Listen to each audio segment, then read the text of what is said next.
એક, અલ્લાહનો ખૌફ દરેક હાલતમાં રોજેદારના દિલ પર રહે છે.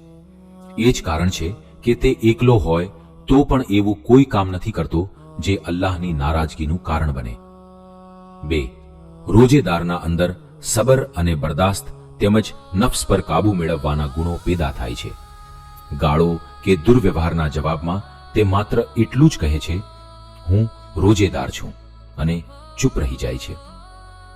3, તે પોતાના નવરાશના સમયનો સદઉપયોગ કરે છે. તેનામાં રાતની ઇબાદત માટે આદત બને છે, તરાવીહ અને નવાફિલનો પાબંદ બને છે અને જમાતનો ખાસ ehtimam કરે છે.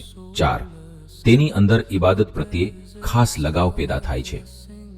5, શયાતીનના મક્કારો સામે મુકાબલા માટે તે પોતાને તૈયાર કરે છે અને તેને અલ્લાહ તરફથી એક ઢાલ મળી જાય છે જે શૈતાનના હુમલાથી બચાવે છે.